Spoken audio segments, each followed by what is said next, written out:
Good morning, good afternoon, and good evening, and welcome back to another edition of Locked On Seminoles. What's up, everybody? It's your boy Drake here. In just a few short moments, I'm going to send you off to myself and Miss Caroline Fenton. Caroline is the host of the Locked On LSU podcast, and typically, folks, as you know, for our Know Your Foe segment for each game coming up, we have the Mar Show, but Caroline invited me on Locked On LSU earlier this week, and we discussed all things FSU-LSU matchup, how she feels Jayden Daniels will be QB1 heading into Sunday, and also how he has a command of the offense.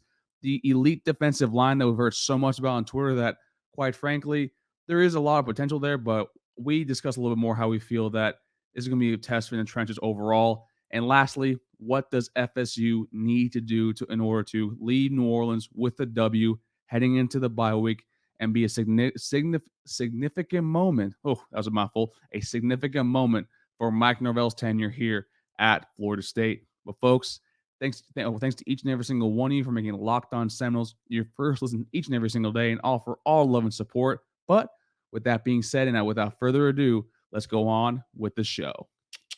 You are Locked On Seminoles, your daily podcast on the Florida State Seminoles, part of the Locked On Podcast Network. Your team every day.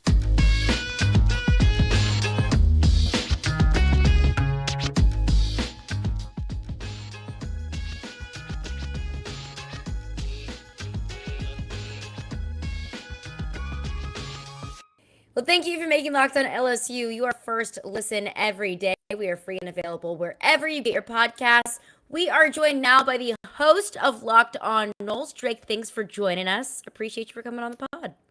Thanks for having me. We had you on about a few months ago, do a little bit of a preview, and that's back when I think you actually named Miles Brennan as the potential starter for the season. And now, how times have changed. From the jump, I've said Jayden Daniels. All right, that's fair. But I do think that he was, like, at the time was the fan favorite, just because he's the one constant in this football program from the 2019 season to now. So I thought everyone wanted Miles Brennan. But maybe you just called me out. Maybe I just made that up in my head. But I'm pretty certain I've been riding the Jayden Daniels train this entire time. Yeah, we'll roll the tape on that. So We'll roll it back. But we got a huge game on Sunday. LSU opening their season against Florida State. Florida State, their second game of the season after their game against Duquesne in week 0. And that's exactly what I want to touch on first and foremost with you. Just overall, your initial takeaways of that game against Duquesne. Our running attack is for real. And that was something that I mean, that was the first time in school history, folks, that we had 3 separate rushers actually go for 100+ yards, with it being Trayshawn Ward, Trey Benson, and Lawrence Toafili. And that's something that we kind of understood going into this year, because last year, our calling card towards the end of the year was a prime rushing attack supplemented by Jordan Travis' legs and sometimes his arm. So now, this week, I would love to see basically that rushing attack kind of repeat the performance, not the same 100 yards per rusher, but like solid rushing attack. But then we see kind of where we've heard all offseason where Jordan Travis has improved as a passer. I would love to see that against actually your secondary this coming Sunday. And I guess that's kind of my next question is Jordan Travis also was fairly efficient in the air. I mean, 207 yards, was 11 of 15, had a rushing touchdown. So it seemed like Jordan Travis was also his most effective on the ground as well. Going into this season, was that how you expected Florida State's offense to be its most efficient, was on the ground? Primarily, yes. Because our offensive line isn't particularly known for being good the past 4 years. If you basically have been covering FSU or like talking about FSU since probably 2017, you've known our offensive line has been pretty short of putrid. But it has improved each and every single year with Alex Atkins, who has now been promoted from offensive line coach to the offensive coordinator.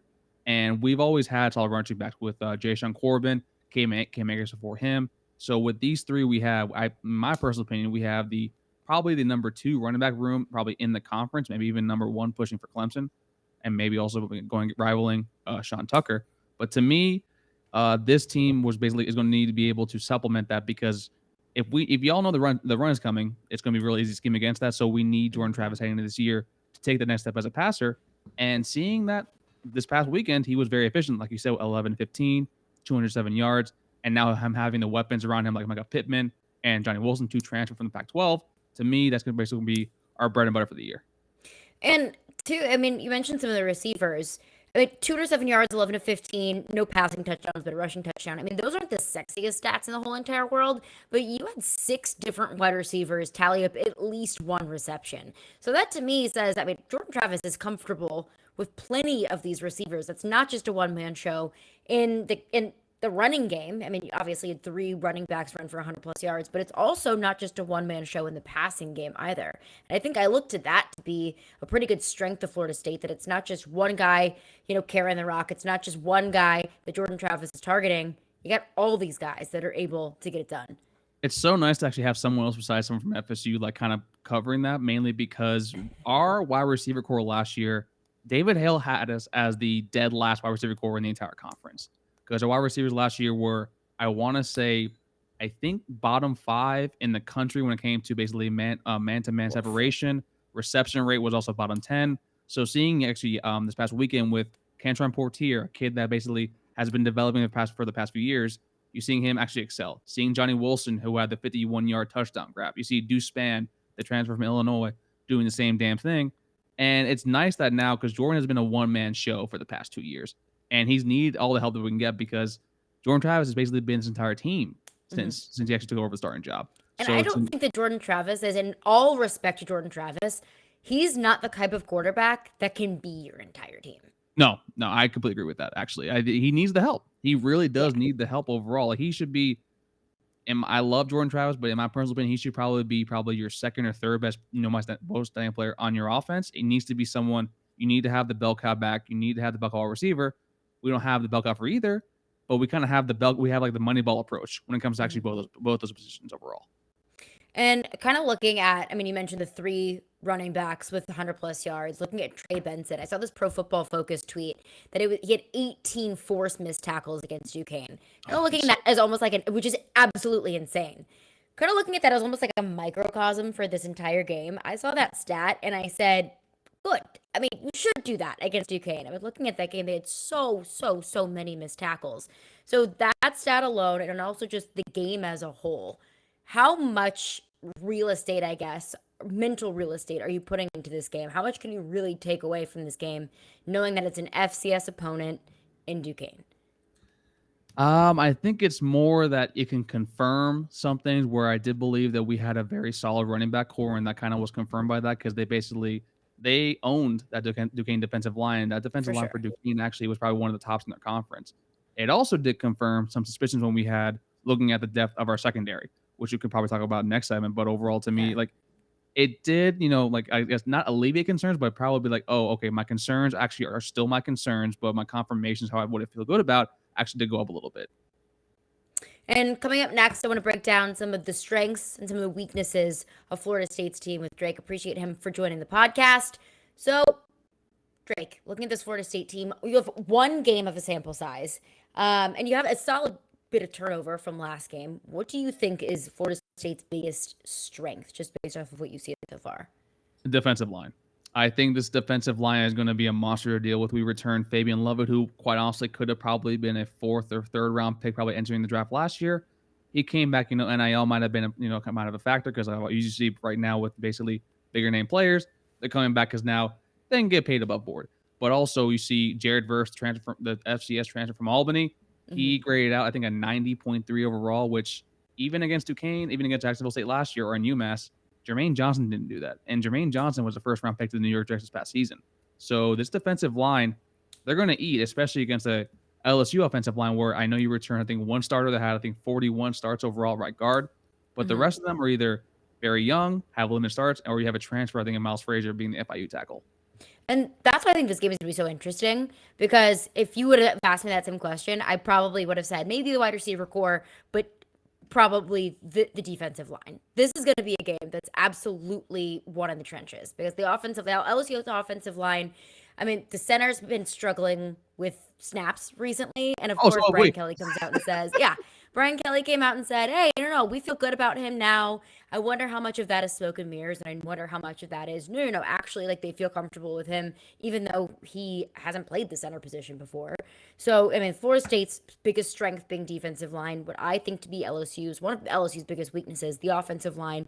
And I think you could say the same thing about vice versa. This is going to be a game that's one in the trenches. Yeah, I think what did you say last time? Actually, we had you on where basically like we asked you how's your defensive line, and you were like, "Does your quarterback have life insurance?" I think is that what you said? 100%. Yep.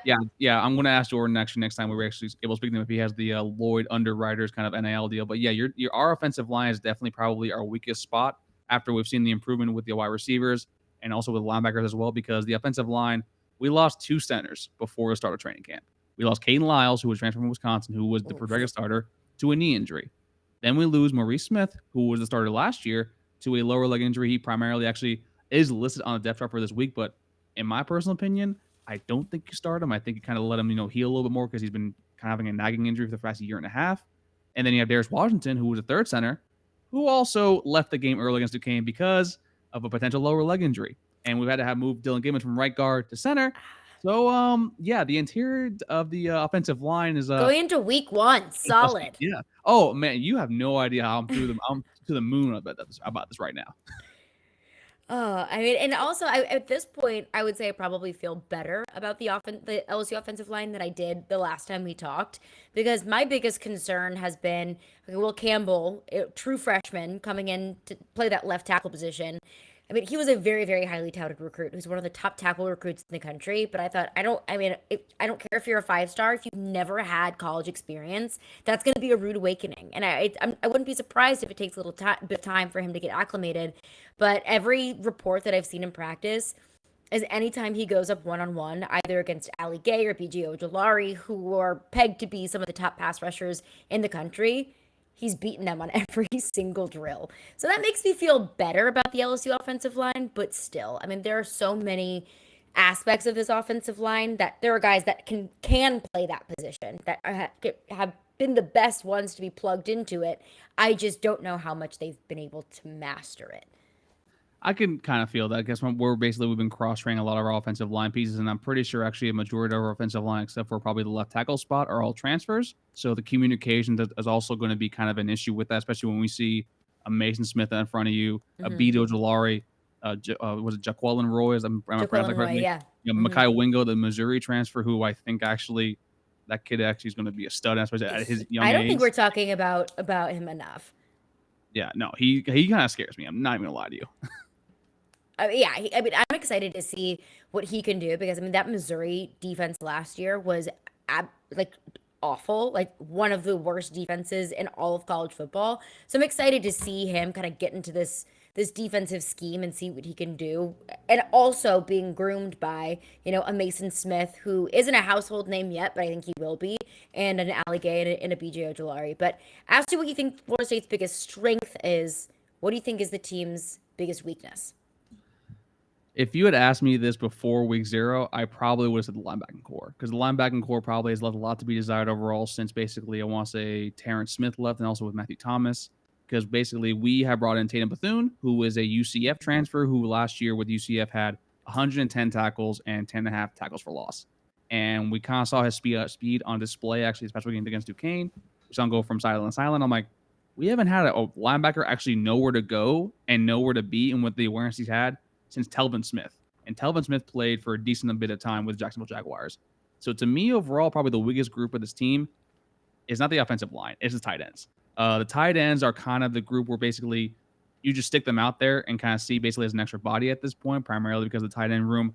Cam McDonald is kind of coming back from a lower leg injury. I think that he was in a boot for the majority of fall camp.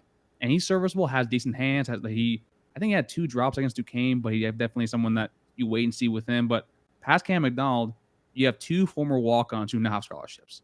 You have 1 true freshman, and then you also have a scholarship player who is actually been playing pretty well. But the problem is he can't catch, and being a tight end, you need to be able to catch. So to me, the weakest, probably group of the entire team is definitely the tight end room. And if you can't catch, you got to be able to block. Yeah. I mean, Cam can block, and so can Preston Daniel. But again, but you better be a pretty damn good blocker if you can't catch the ball. Exactly. You can't be Algie Crumpler anymore. You can't be what Tony Fasano for the Dolphins anymore. You need to be able to do kind of both. And with this, and also you can't be really relying on walk-ons when it comes to basically having probably a majority of your snaps at the spot too. So. And you mentioned one of your tight ends going down with injury. And Florida State's kind of been going through it with some injuries. Wide receiver Johnny Wilson out. Maurice Smith, like you mentioned, offensive lineman, out for the season.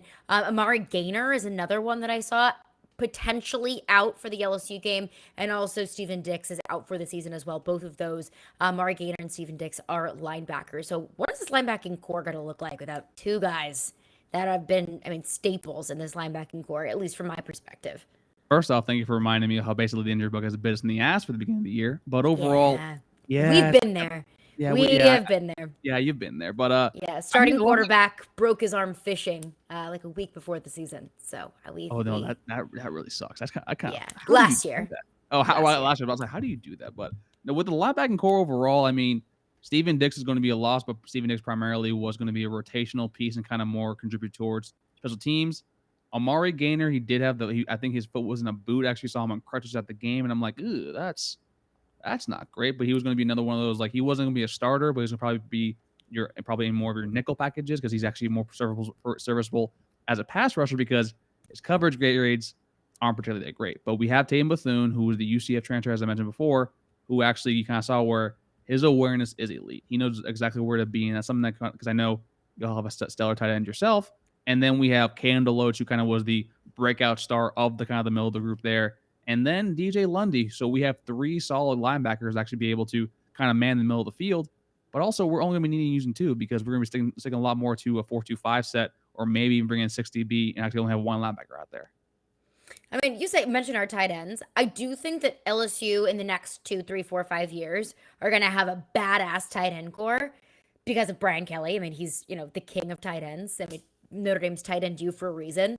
But this year, I don't see it being, a super robust tight end group. Look at Mason Taylor, who's a young guy who has gotten a lot of love in camp. But besides that, you got Cole Taylor, Jack Mashburn, and then Nick Storrs, who is a retired baseball player who was medically retired for the last year. And then now he's healed and not really sure exactly what's going on with Nick Storrs. So, you're really looking at three serviceable tight ends, and one of those guys is a true freshman. So while I do think LSU's tight end core will be good in the future, but just because that's what Brian Kelly does, I don't know how scary this tight end group is going to be this year. So what you're saying is LSU's worst position group that we should be looking at as the tight end group is what you're telling me right now.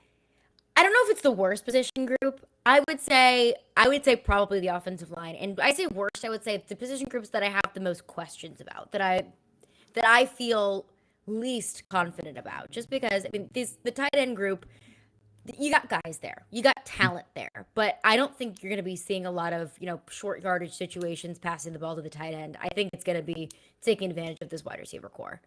Okay, that's fair. Why wouldn't you? You have Kayshon Boutte, who basically, I think last time you were on with us, where I said he's a top 10 pick, and then you have, I think, Malik Neighbors is actually officially back now, right? Malik Neighbors is back. Well, he was out in practice, and then Brian Kelly spoke to the media, said it just sprained his ankle. He should be fine. He should be back out there.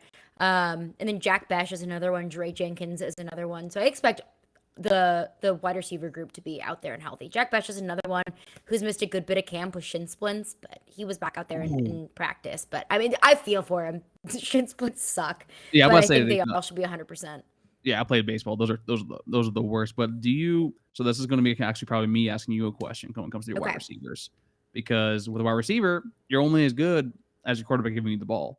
And with Jayden Daniels, we kind of saw how basically his first year over at Arizona State, he performed well. But he also had, Benjamin and Brandon Ayuk. And then 2 years after that, he kind of sort of declined. And then now you see him at LSU. Like, do you trust Jayden Daniels, even though I know you brought in Mike Denbrock? So that's going to be very, very helpful, how he's able to develop Desmond Ridder. Do you actually think Jayden Daniels is actually going to be the starting quarterback for the full entire year? Do you have faith in him actually kind of leading you to a winning season this year? Well, is he going to be the starter this entire year? Brian Kelly has made it pretty well known that they're going to name a starter for Florida State, but that other quarterback, he calls it quarterback 1A and quarterback 1B, so it's not starter and backup, that they're going to rotate the quarterbacks kind of in and out. And he said he didn't want to use a 2-quarterback system, but what he said about the quarterback position and how he wants to use them kind of makes me think that it is going to be very close to a 2-quarterback system, because he said, hey, we're going to have one play card. It's not going to be a Jayden play card. It's not going to be a Garrett play card. It's just going to be, these are our plays, and we're going to put in whichever quarterback is able to best execute it. Jayden Daniels took a very obvious step back in 2020 and 2021 because one, Arizona State was a freaking dumpster fire, and it continues to be. And I think two, just not having those pass catchers and not having a running game in Benjamin, I think is really the difference there. But he's got a run game at LSU. He's got really solid wide receivers, and he's in an offensive system that we've seen has worked. I mean, with Denbrock and Brian Kelly together at Notre Dame, and then Mike Denbrock obviously at Cincinnati, that offensive system, it works. So do I think that Jayden Daniels can lead LSU to a winning season? I hope so. I hope so. But they've got at least, they're fully prepared and ready to put in Garrett Nussmeier because he's got a very strong arm. Accuracy is a little bit of an issue, but they both got strong arms. They both are pretty mobile. Of course, Jayden is more mobile of a quarterback than Garrett, but they have similar enough skill sets that they can plug and play wherever need be. Yeah, how I feel about that. I think Nussmeier. I think you discussed kind of how he kind of is the sleeping dog kind of, so you got to keep your eye on because he does have the talent for that. And then you discussed the running backs where I saw that John Emery Jr. he actually will be suspended for his first 2 games. Yep. So then that kind of led you to believe that I think it was Armani Goodwin and also I think it's Noah Cain. They're going to be the running backs basically leading them out of the tunnel. Do you like Noah Cain being a Penn State transfer? How is he acclimated or shown out to the media basically now being at LSU? Yeah, I mean, losing John Emery Jr. is a hit, absolutely. And I have a football problem with that just because you don't have that depth at running back that you thought you were going to have. Brian Kelly's kind of made it known that he wants to run kind of running back by committee, and John Emery was going to be a really big part of that. So that's my football problem with it. I also have kind of just a problem with the principle of it, that he's been academically eligible for, since November, and he's still kind of serving his punishment from the NCAA. So I don't like that end of it, but I'll digress on that. As a compliance officer, I feel your pain. Trust me, I get it. Yeah, yes. Like the NCAA is just doing everything that they can to remain relevant, and I'm getting tired of it. But I think the big thing here, I mean, once NIL became a thing, I think the NCAA was like, what are we doing here? Why are we even around anymore? But I look at Noah Cain and Armani Goodwin. Those are 2 backs that have been taking a majority of the first team reps in camp anyway. And Noah Cain has really emerged as the back that has looked the best so far in camp. So I think that those 2 kind of leading the pack will be fine. They will be fine. They will be able to get through those 2 games without John Emery, but it does make me a little bit nervous about the depth there. Okay, I mean, that's pretty fair. And now looking over, I guess, to the other side of the ball, we've already discussed ad nauseum. Like your defensive line, I think is very, very good. I think also that it's an above average defensive line also, but they definitely have the potential to be sort of one of the more elite units probably across the country. I have heard basically that your defensive backs, though, are kind of something that are a little bit of a concern when it comes to, your outside corner depth, and also you do have solid safety. So how does FSU, I guess, need to attack, or who does FSU need to attack when it comes to the passing game, actually, from the defensive back standpoint? I think the defensive back group, and like you mentioned, the corners really are a bit of a concern just because this cornerback group is constructed almost completely of transfers. Mekhi Garner, Jarek Bernard-Converse, Sevyn Banks transferring in from Ohio State, Quad Wilson. Those are all, Terrence Welch is another one. Those are all players that have transferred into LSU. So it's not just coming in and learning a new system. It's also an entire unit that's coming from different defensive systems and trying to kind of acclimate to one another. I think the big thing for me is these corners are going up in practice against, one of the top wide receiver groups in the SEC. So that makes me feel confident because they're seeing the same caliber of talent that they're going to see against a Florida State or against, a Texas A&M and Ole Miss and Alabama later on in the season. So just getting those reps against wide receivers like Kayshon Boutte or Dre Jenkins makes me more optimistic about it. And I think, too, these transfers coming in, you have transfers coming in from pretty solid programs. I mean, Jarek Bernard-Converse is an Oklahoma State transfer. Sevyn Banks is an Ohio State transfer who really transferred in just because he didn't see the field because of injury. So he kept going back down on the depth chart just because he wasn't healthy enough. So now that he's in this system and he has been healthy, and I think those players with a solid background, with have been seeing a really high caliber competition where they were at their other schools, I think is also a good thing as well. But I don't know. I don't know how the system is going to work. And really, my biggest hope, I'm putting all my faith and my eggs into the basket of the defensive line, because I'm thinking if the defensive line can just do their job, the corners can sit back and they'll be fine. So what you're telling me is that we should all be expecting a very low-scoring game overall on Sunday night, and also basically to bet the under in this. Is that what you're telling me? I don't want to say that because those games aren't fun to watch, but it's kind of sounding like it probably will be the case. Yeah, I'm about to say it sounds like whoever has the ball last, or maybe kind of like the race to 30 points, Whoever runs the ball most efficiently, yeah. Whoever is able to stop the defensive line. I mean, I honestly, it really comes down to the offensive and defensive lines in this game. I 100% agree with you. I think my last question overall is that I saw that Matt House is actually a new defensive coordinator. He comes by way of the Kansas City Chiefs. Basically, what should we expect, I guess from a Matt House defense overall when we take the field Sunday night? Yeah, so Matt House, I mean, he was at Kentucky, and that was really the last time that he's been in a college setting, in a college defensive setting. I really, honestly, don't know what to expect from a Matt House defense, and I think that's kind of how Brian Kelly wants it.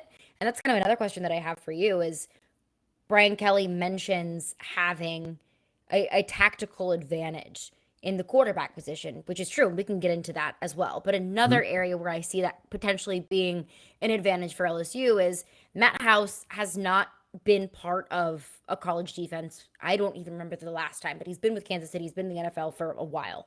And LSU hasn't played a game. I don't think anyone, at least outside of the walls of the LSU facility, really know what to expect from this Matt House defense. And also, the quarterback side of things, that quote-unquote tactical advantage that Brian Kelly was talking about, the Florida State hasn't seen anything that LSU can do. And Florida State's has the advantage of having already played a game and getting those first game jitters out and kind of getting their legs underneath them. I guess in your opinion, which do you think is more of an advantage? Having already played a game or having all your secrets kind of hidden behind lock and key? So I think in a normal situation, I think playing the game the first time is probably better. Primarily because you do get those pregame jitters out, all the transfers, like, okay, this is real. You have the FCS kids like coming up. Like we had, I think, a few that came from group of 5 FCS programs that come up like, okay, this is the real deal. This is basically me. I'm playing in Doak Campbell, say I'm playing an ACC game. Or sorry, I'm playing in an ACC stadium. When it comes to Brian Kelly, though, Brian Kelly has already faced Mike Norvell twice. He also has already faced Adam Fuller twice. And also, Mike Denbrook has also faced Adam Fuller twice. So they already have the familiarity for that. So to me, if I'm Brian Kelly and Mike Denbrook, they already know what an offense by Mike Norvell, how it looks. They also know how a defense by Adam Fuller runs.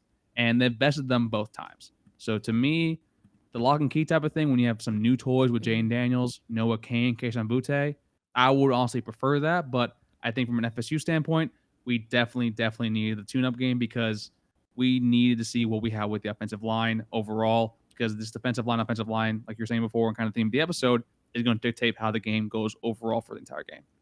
Yeah, and I honestly don't know how to answer that question of which one is more of an advantage, because I think there are both advantages in and of itself.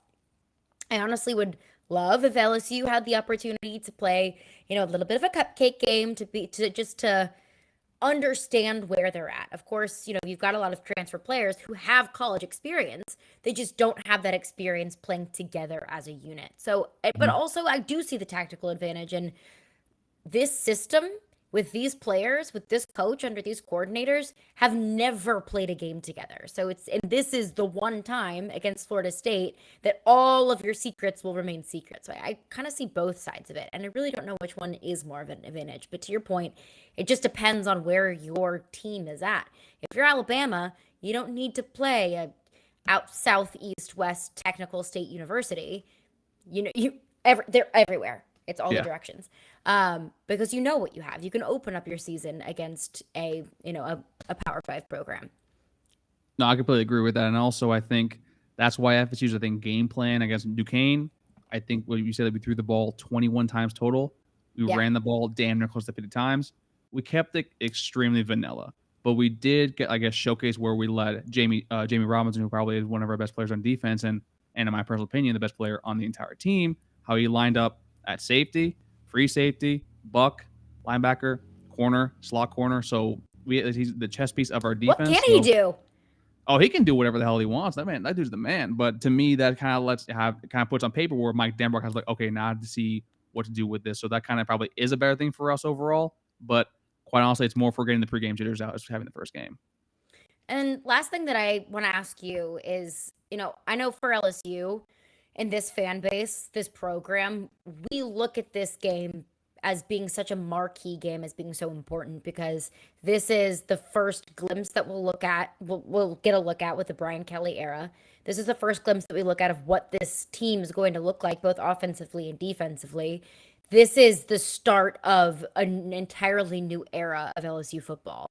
And it's not just starting off the era with a win. It's starting off the era with this very statement win against a Power 5 program, a very good program in Florida State, that it's just a win against Florida State would represent so much. And it would symbolize, all right, it's the Brian Kelly era. The past two 500, sub 500 seasons are behind us, and it's now, okay, what's the road to a national championship? That's really what this game symbolizes for a lot of LSU fans. But I know that Florida State is in such a different situation with their coach, because Brian Kelly's writing his legacy at LSU, and Mike Norvell, in my opinion, is coaching for his job this season. So to Florida State fans, what does this game represent? I think the best way to put it, because actually was just talking to my friend Max about this, where this is probably the most important game for Mike Norvell's tenure here, because depending on how it ends, to me, if you win this game, then you go into a bye, then you have a Louisville, Boston College, Wake Forest slate that you can easily start off maybe 4-1 or even 5-0. But conversely, if you lose to a brand new staff, where I understand that LSU is more talented than you on both sides of the ball, but if you lose to a brand new staff and Brian Kelly, and if you lose in kind of one of those horrible fashions, then you kind of know where you have with Mike Norvell, where you see the improvements, the foundation is building, but also that he might just not be the guy to basically get you over the hump, bring you back to where you want to be. So to me, this is more basically, this game will show what we have with Mike Norvell. You've had all this time to prepare. As much as I would love to say for Duquesne, you prep for that game, you ran the ball 40 plus times. I don't think your game plan was that, you spent too much time on that. This LSU game, prime time, under the lights again, you had the chance last year to beat Notre Dame. You almost did, but didn't. If you're able to keep this game close or even take a win where me personally have FSU winning 31-28 this game overall, to me, this is a game that will probably have his tenure basically either sewn up for a decent amount of time, or quite frankly, we might be having a different discussion overall at the end of the year where we might be looking for a new head coach. But I think this is a game where Mike Norvell puts up or shuts up. Jordan Travis probably showcases himself to the world as a better passer. And to me, this is a game that Florida State should come out on top for. 31-28 is your final score prediction? 31-28 is my final score prediction. I think FSU is here to make some noise this year. And honestly, it's kind of weird to say as an FSU fan, because I went there for 2011, 2015. I was there for Jameis. I was there for Dalvin. Oh, the glory days. The glory days. We were 9-1 against Florida and Miami collectively. So to me, this past few years have been rough, but it feels like we have something here. This is the most talented roster we've had in such a long time. You can't waste it. You have to go at least 7-5, maybe 8-4. And to me, LSU, listen, I'm not scared of Jayden Daniels. I'm just going to tell you that right now. Don't even know if he's going to be the starter, but just for my own ego, I hope he is, because I've been hammering on that for so much. And I know I said a last question, but actual last one for you. You said, got to go 7-5, got to go 8-4. If Florida State doesn't, who is the head coach of Florida State next year? Is it Mike Norvell or somebody else? If they go 6-6, I think it's Mike Norvell, but kind of one of those like dead man walking kind of lame duck kind of eras. Mm-hmm. If he's 5-7, give me Lane Kiffin. Give me Lane Kiffin. Go reach out for, or you know what? Go get Dion. Let's go grab Dion. Right Coach Prime. I respect it. I would love to see Coach Prime in Tallahassee. No, or sneaky pick. I actually would love him. I wanted him the first time around. Your former DC, Dave Aranda. I wanted Dave Aranda so badly. And I know that whichever coaches get fired this season, Dave Aranda is going to be on the short list of coaches they interview.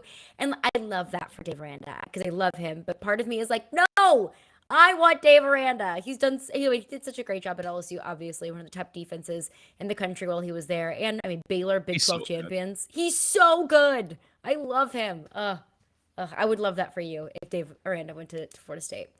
Hey, but Drake, appreciate you. Appreciate you so much for joining the pod. Enjoy the game on Sunday. You too. And, hey, thanks for having me on. It's always having a blast talking with you about some football. And also shout out to your Cardinals and Albert Pujols. Hopefully he makes it to 700. So He will get there. I believe it. And also, side note, I went to a Cardinals game a couple weeks ago. Their series against Milwaukee. He hit a home run on Friday. He hit a home run on Sunday. I went on Saturday, and he struck out. So I think it's best that I just stay away. So I think let the machine work. Let the machine work, okay? Yeah, my bad juju doesn't have to get mixed up there. But Drake, appreciate you. Where can the people find you? You can follow me at Tally_Drake on YouTube. You can follow the podcast on Apple, Spotify, Stitcher, or wherever you get your podcast from. And also follow the podcast at Noles Anonymous. That's kind of our collective where we engage with our fans, get themes for episodes. And as always, we're fans first, people second, and content creators third.